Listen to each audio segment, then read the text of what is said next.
Good afternoon, everyone. I welcome you all to this session on zero footprint SQL testing. I'm Gurmeet, and I'm joined by Kushal, Thakkar. We are both from Anthropic, and we are very excited. I'm Gurmeet, and I'm part of data infra team at Anthropic, and Kushal is part of Cloud Code team. I'm sure everyone loves Cloud Code.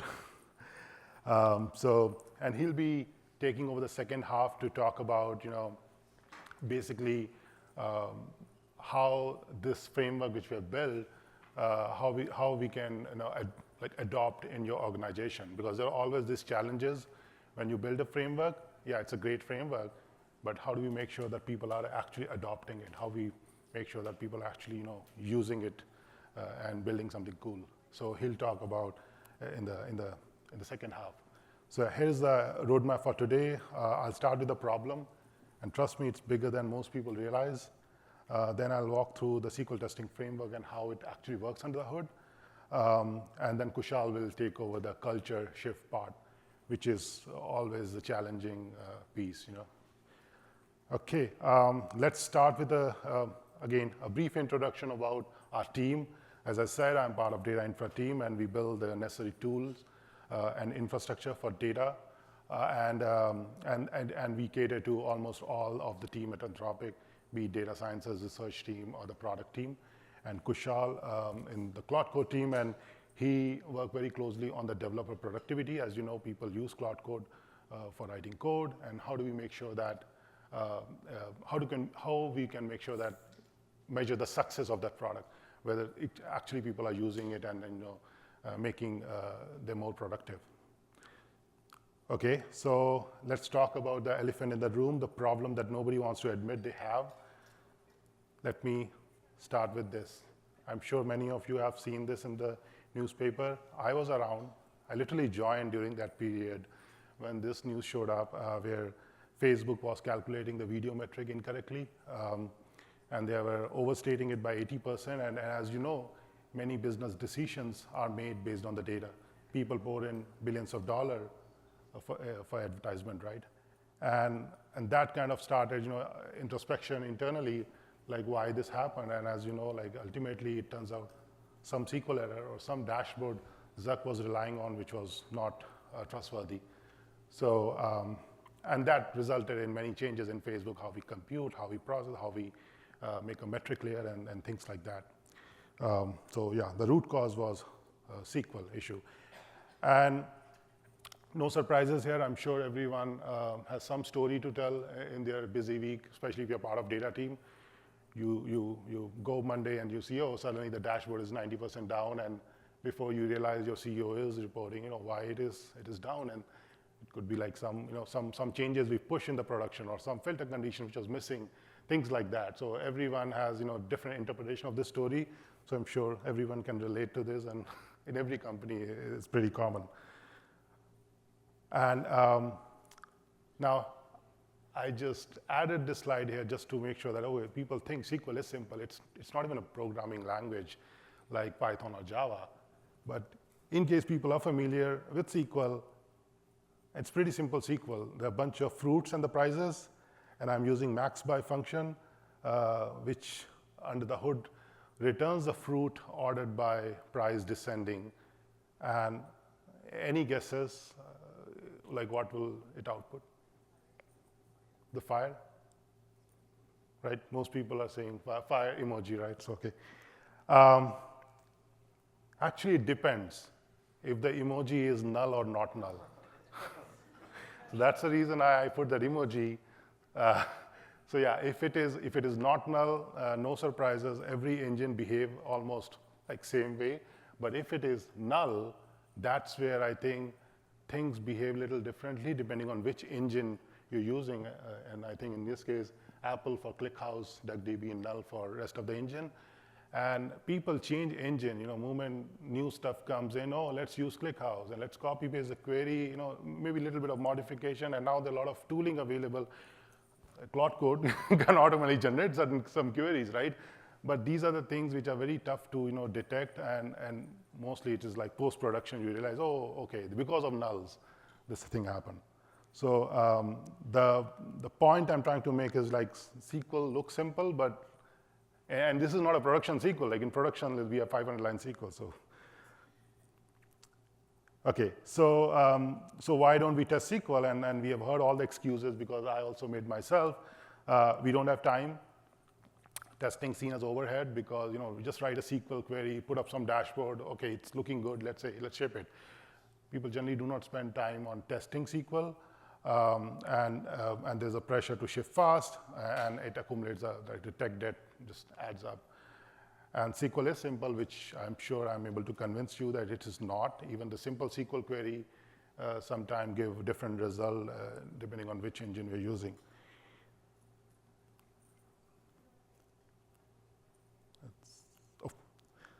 Sorry. So yeah, this is, I think, summarize that most semantic SQL changes are manually tested at best, relying on production alerts to catch failure. And I think that almost majority of the company, that's what happened. Okay, so how do we solve this? So let me introduce SQL testing framework, which we have built based on our learning. And later you will see that we have also open sourced it so you can try it. So here are the design principle we followed. Zero or minimal footprint means like when you run the SQL test case, it should not create a bunch of test table and test database, which you have to later clean up, right? So those kind of things should not happen. It will just run your SQL test, and as soon as the test finish, everything is gone. Also, like ease of use and extensibility, tests should not be seen as an overhead. Rather, it should be pretty templated so that it's very easy to write SQL. And now with all those agentic tools like Cloud Code and others, it's pretty easy to even write some of these test cases as long as we have a good framework in place. Dynamic and adaptive testing, what I mean by that is as your data changes and schema evolves, you want to make sure that your test case is also discovering those things automatically. When the build is running every day, your SQL tests are running. So imagine if those test cases, when it's running every day, as part of your build, it's running different kind of SQL. Like while it is testing your actual business logic, but also discovering like things like this nullability. Like maybe you have written your test case to test not null, but ultimately when the mock data is getting generated, it also tests those randomly. Because of that randomness thing, it is testing different aspect of SQL, even though you initially have not codified for that. Maybe some SQL function break when it is a null is given, but you have not codified that way, but as it is running, it's adding the dynamism to your query. This is like a small templated test case, how it looks like. At the middle, you have a query, which in production will be much more complicated than this one. It's a simple query. And at the top, there's an annotation for SQL test, where you provide a bunch of mock table. And soon you will see that we have a framework in place where you can easily generate mock data. As long as you have a Python classes with one annotation mockable, you should be able to generate the mock data. Like for example, if you have a pydentic types like HTTP URL or enum, it will generate the data which looks like HTTP URL, not like some XYZ thing which, so those kind of things are automatically in place as long as you use pydentic types, enums, literals, optional int, will make sure that it's generating null and some integer value. Because often, SQL types and Python types are not compatible, as in integer in Python is actually a big int, right? So those kind of things are already taken care so that when you generate your Python classes, you can leverage those Pythonic types like small and tiny int so that it generates a value which is much more, within acceptable range. And at the right, it generates a CTE kind of query, and it runs that. So that is the zero footprint principle because we generate the CTE automatically, and it works for all those complex structs as well. So if you have a nested struct, it will do the right thing automatically. But yeah, the GitHub URL has a lot more examples than this one, but this is just a simplistic example. Okay, so where does it fit in? Because as you know, in your day-to-day development, there are many aspects of SQL testing we do, like we do it in the development phase, we do it like post deployment, and then also post-production. So SQL testing is something we can do in the development phase, like while you are iterating on your SQL, maybe codifying your core business logic and add some SQL test case so that you can easily feel confident. And that is, always less costly than something happening in production because you can always fix and iterate, right? And post-deployment is where the DBT test comes into play because your actual things when you're running in production, you can run a bunch of DBT tests. But again, the goal should be move as much as possible toward development stage so that you don't end up, running in the post-production stage. And after that, you have the post-production, which is where the anomaly detection and all those things comes into play. So that's how the typical workflow of SQL testing looks like. So now, having a great framework is only half the battle. I think the real challenge is getting people to use it and how do you change the engineering culture. And that's where I think I'll hand over to Kushal to talk about some of those cultural changes. So, yeah, thank you. Hi, I'm Kushal. Yeah, I'll talk about, Gurmeet talked about the technical framework, and that's sort of the half the battle, right? Like, essentially, in a big organization, you want to get like culture moved, and testing is like hard part to get that culture improved. So I'll talk about how to actually go about doing that. First, to motivate, right? I think the general assumption of like why people don't write tests is like they feel like it's boring to write tests, or like sometimes they feel like I know this works correctly, why do I need to write tests? There's also another reason people feel like it takes up a lot of time, right? It takes like, maybe they think like it's a lot of hours to write tests, but I want to motivate like the hidden cost of not testing.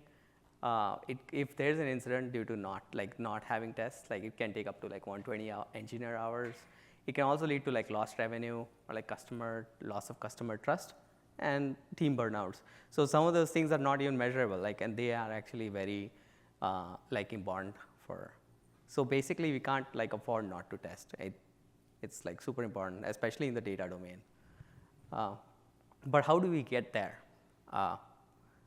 The first phase is to start with something simple.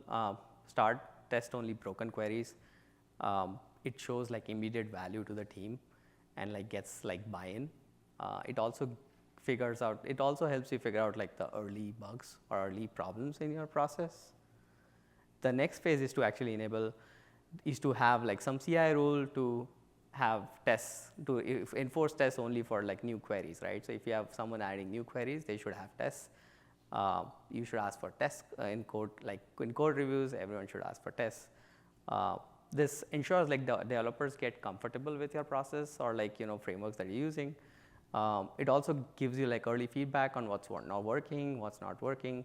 And based on that, you can actually improve or iterate on the process. The third step is to actually enable tests for any modified queries, right? This will help you get like reasonable coverage, and also like ensures like you have good coverage over time, and basically developers get more comfortable with adding tests. I want to caveat here, like you want to have like much more like a bit reasonable expectations here. A lot of times people like have very high expectations in this phase, and they end up like basically forcing everyone, and it just backfires sometimes. The last phase is to have like a dedicated sprint or an effort to add tests for like critical queries.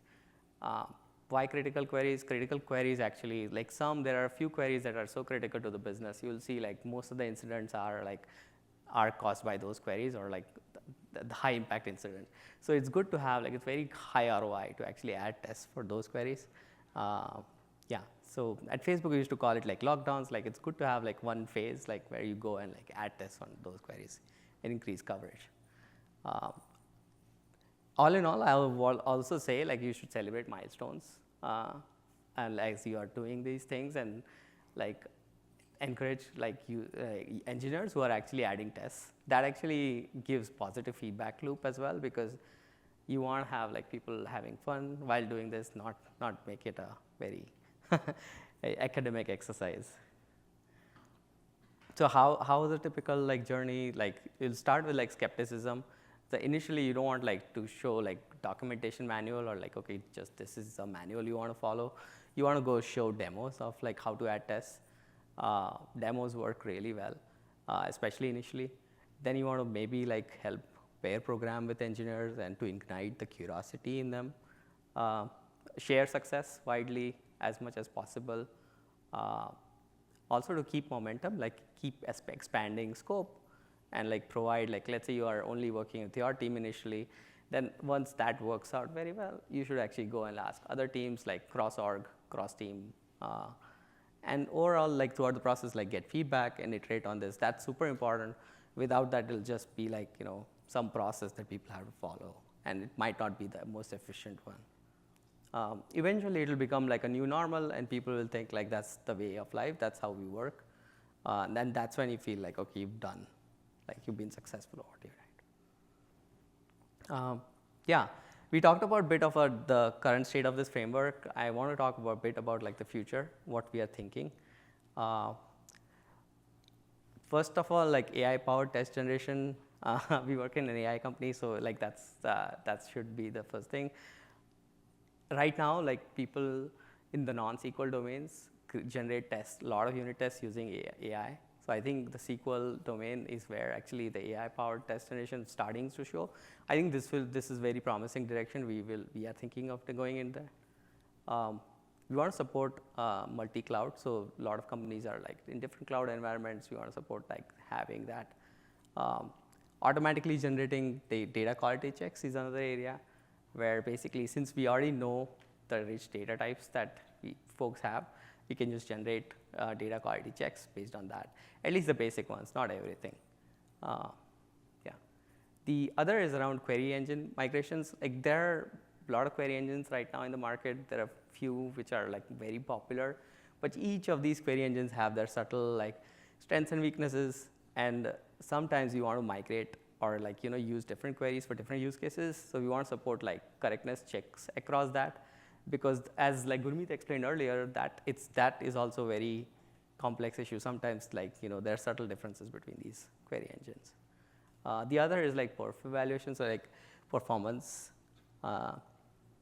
is like we are not targeting right now, but something like when we have like when we can do this, like we also want to do performance checks as well. Lastly, I'll talk about like the open source projects we have. Basically, these are the projects that we've been talking about. This is like an industry-wide problem. So if you feel that, you know, this should be solved more open source and out in the open, so everyone can actually benefit, and also everyone has different ideas on this. We want to get like as many ideas as possible. SQL testing is a framework for like unit testing SQL queries, and Mocksmith is the framework for generating mock data using just a Python annotation. So you can basically, so these two together like become a more like integrated project that you can look at. These are like, you know, you can go to these repositories, you can get started, you can contribute here, or you can let us know like how you want to use it, or like help us with ideas as well.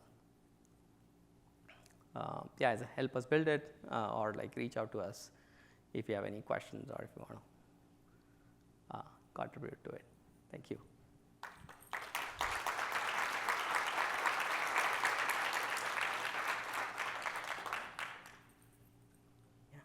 Yeah. Okay. How's this better than unit testing in DBT? Why is it better? You mean? Can you? The DBT test. DBT unit testing, like in 1.8. Where you can just give it rows, it makes the mock data table, you test everything, run downstream.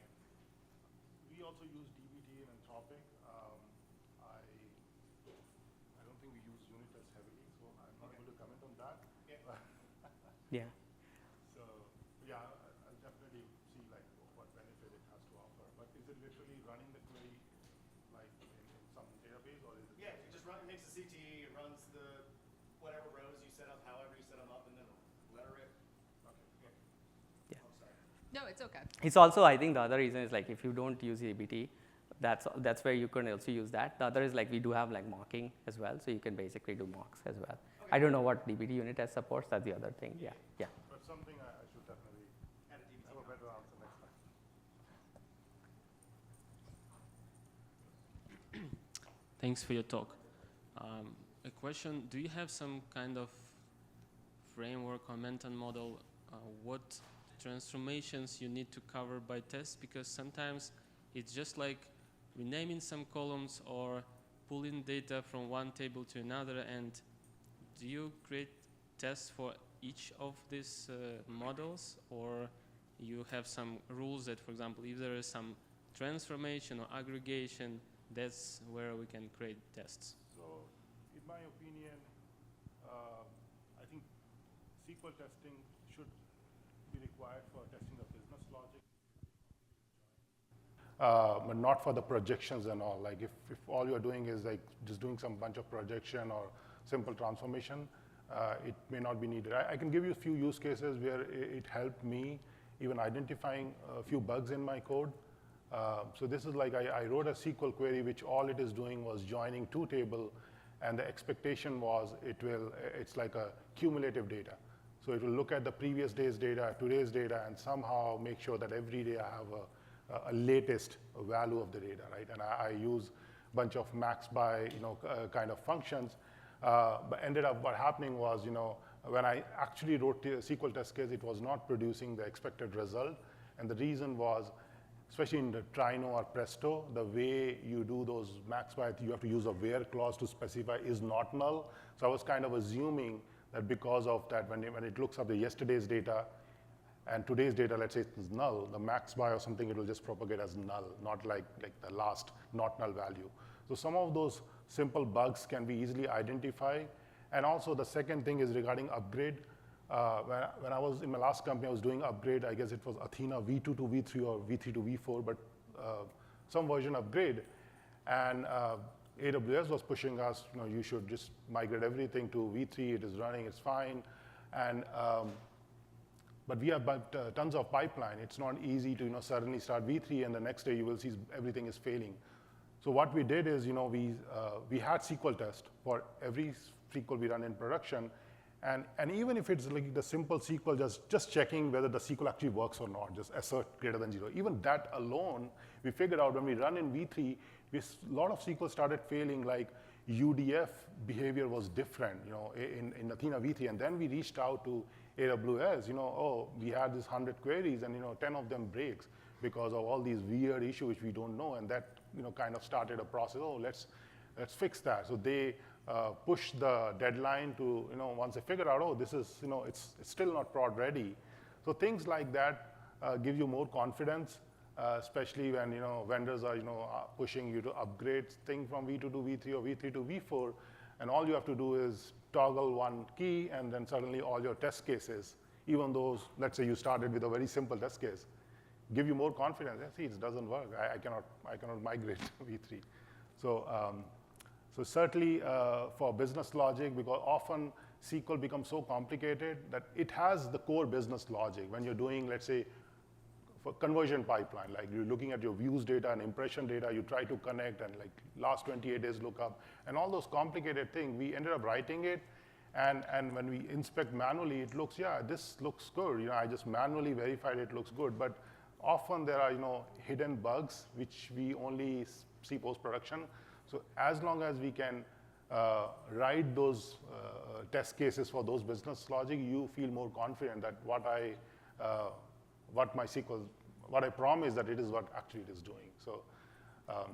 So yeah, certainly for core business logic, you should write test case and feel confident, it is working as expected. And for the mock data, it's not like when you're creating mock data, most of the tables have 200 or 100 plus column. It's not expected that you provide mock data for all 100.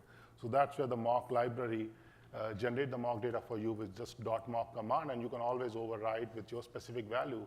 So goal is that you test some aspect of your SQL query by providing just the relevant mock data. Maybe you want to check how it works with a duplicate user ID. If table 1 has duplicate user ID, just provide the user ID equal to foo for 2 rows and see how it behaves and whether that assertions is something you're expecting. And this is something, over the period of time it grows. It's not like day 1 you'll have everything, but at least your starting point. I don't know if I'm allowed a question, but I'm going to try it. Maybe for Kushal, what's different about like working for a frontier like model and working with like Claude code? telemetry? Is there something that's like wildly different from other jobs that you've had in the past, like more traditional product analytics? Any like differences in the? Yeah, I think okay, it's in a lot of ways it's very different. A lot of ways it's very similar. A lot of ways the way it's similar is like we are building software at the end of the day, and I work on developer productivity. It's like in a way data analysis or like figuring out metrics for customers. It has the same data problems that we have, right? The whole SQL problems that we see here also show up there as well. Yeah, they are like gnarly, right? And we all know all the data problems are very gnarly. You go analyze, why are these row numbers not matching, whatever. The way it's sort of different is like Cloud Code is not just a software product, is actually an AI agent. So you see regular software problems as well, but you see models, let's say either your prompt maybe is different today and the model is not behaving as you think it's behaving, and measuring that, like how good is the AI agent doing today versus like 2 months ago, is a very hard problem. And some of those, like we are trying to solve that as well. But like you need to have like evals, and then evals are like sort of proxies, right? They're not like really exactly measure like the AI agent is doing really well. So, but you need to keep adding those proxies because you need some level of data and not just like vibe. Yeah, Thank you. Yeah.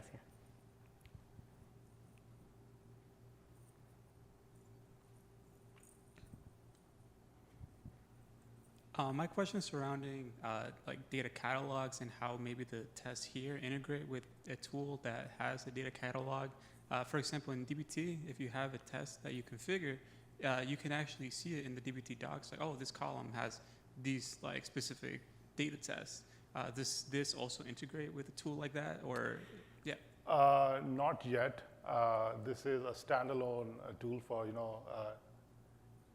not specific to DBT, but in general, if you have whatever engine you're using, Athena, Presto, Trino, Snowflake, you can use that. But again, that native integration is not there with DBT. And also, like these tests are meant for running during development, as in actually when your build is running. It's not like post-production when your pipeline actually running and running the model. Those, I would say the DBT test is the right candidate because you can have a write audit publish pattern. We can stop loading the data if something fails, but this is more happens during your day-to-day work, and so yeah.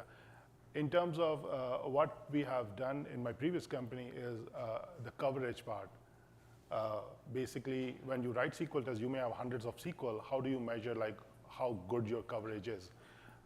Because when you're running your SQL test, you're always testing some aspect of your test, as in certain columns or certain revenue logic or something. So one thing which worked pretty well is when you use Mocksmith library, it generates a random data every single time. Like even if it's HTTP URL column, it generates a different URL always, right? So and if you have a column which is optional int, it may generate null value occasionally, because of the randomism. So when you run the same test case in a loop, let's say 50 times, right? So it generates a different SQL query. And it measures, the number of not null columns it checks, So if you have 200 columns, let's say you ran your SQL test, only 10 of them has not null value, and it builds an assertion on that, so that every single time you kind of assuming that the value should stay consistent. But when you're running it 50 times, it generates a different column, and that could be a measure of coverage. Oh, I'm in my whole data system, like I'm running these query, and these are the number of columns. At least I'm testing the not nullability, those assertion. But over the period of time, that is not enough. That is just a good starting point, which is, you're running your query 50 times with some of randomism, you're checking more not nullable column. But ultimately, you have to codify your business logic. That's where the real. So you start with something simple, which is as good as assert count greater than equal to 0. And then you move from assert count greater than equal to 1, provided you put the right mock data with right joining keys. And then you go to phase where you are running those test cases in loop 50 times so that you have more not nullability coverage. And eventually, you write those those actual business logic test cases. Thank you. There was a question from here. Where? One at the front.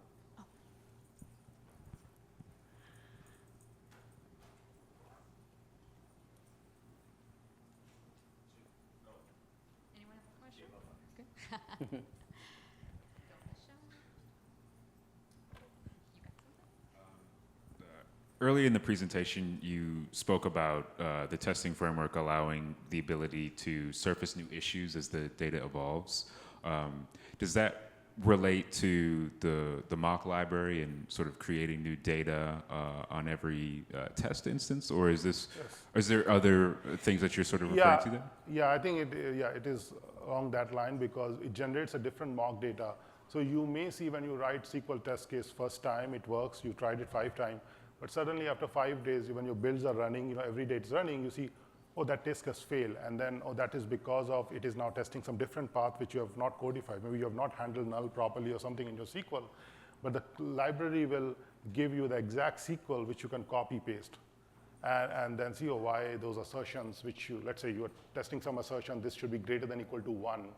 And then suddenly it's a 0 because of the way the mock data got generated. Because in production system, there's no guarantee unless it is enforced. Maybe you have a great logging library where you enforce that this can't be null. Unless you have those guarantee, most of the time there's no guarantee. Like the data may be null, which you have initially not coded your test case like that.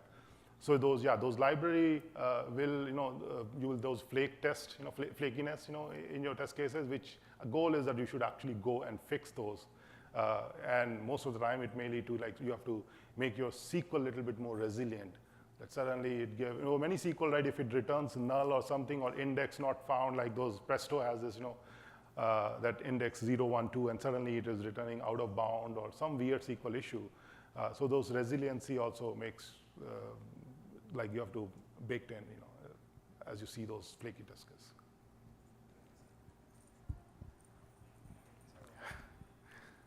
So with that, do you have aggregate tools to basically do the Monte Carlo? Because you're basically just doing Monte Carlo simulation then, right? And you're just saying, hey, I'm going to run it a bunch of times and then I'm going to see what falls out. Do you actually then, is there a way that you could say, hey, here are all my past runs.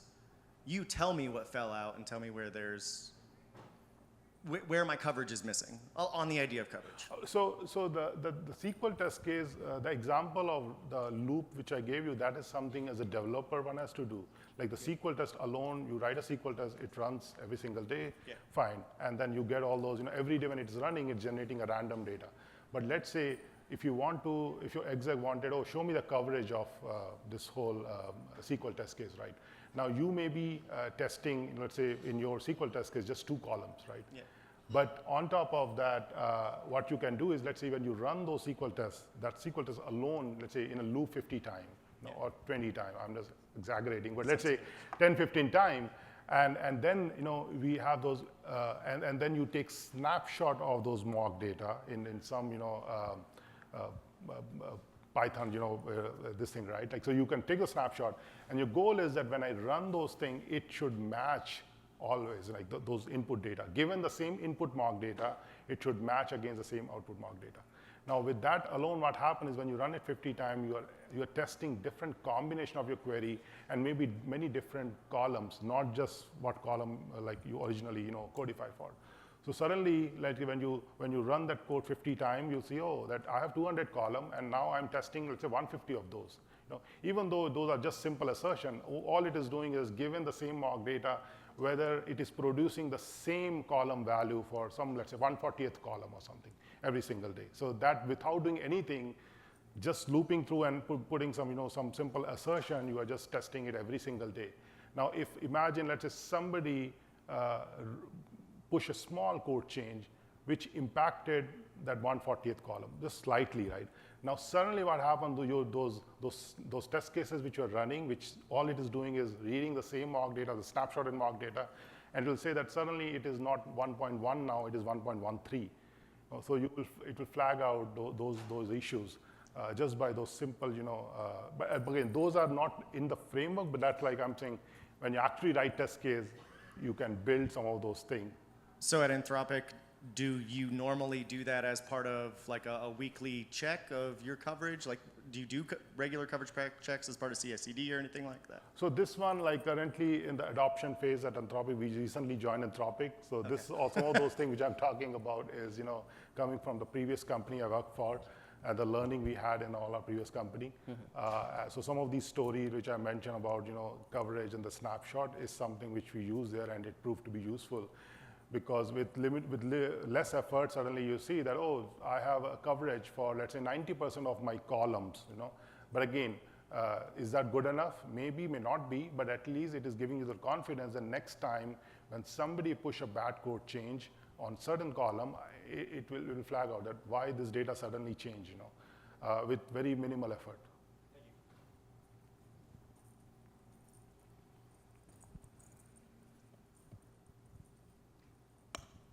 Hi. I was looking at the Mocksmith documentation, and I'm curious, how is it different from directly contributing that particular, like, say, money type, varchar types directly to pydantic, as opposed to creating Mocksmith library? Like if you directly use, but you cannot, if you use pydantic type, you cannot generate mock data, right? Like it only does validation, right? If you use pydantic. Yes. So yeah, so it's good in a way, like you can validate. So the way, but again, still, if you have a 200 columns, you have to provide the value for the mock data. So where Mocksmith is helping is, if you have some existing pydantic class or something, you can put an annotation at the mockable. It generates a mock data, and it for that input tables runs the query, and the output data will be deserialized into some class. So imagine if, let's say, when you are, let's say you're coming up with some table which you want to release to your, your stakeholder, right?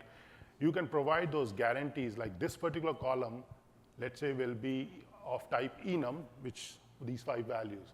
Now suddenly, when you're running your actual query, maybe something is happening and it is not returning those enum value. Maybe somebody has changed that. So that contract is broken in that state, right? So when you deserialize, so that's where, that mockable annotation helps us generating the mock data. And when we deserialize, it does a validation, which is where we rely on the pydantic to do the validation. Not sure if you've mentioned this already, but are there any, your most recent examples in Anthropic that you're using SQL testing and Mocksmith in your most recent project at Anthropic? We recently joined Anthropic, and we are in that phase of inculcating some of these things, because the initial slide where I mentioned Monday, Tuesday, Wednesday, that is no matter which company you go, everywhere is the same thing.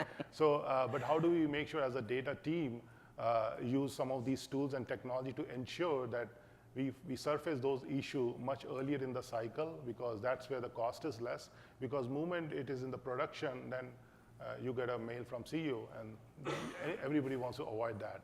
So, so that's where I think some of these tooling and like this will help surface those issues. Thank you. Cool. Thank you. Thank you.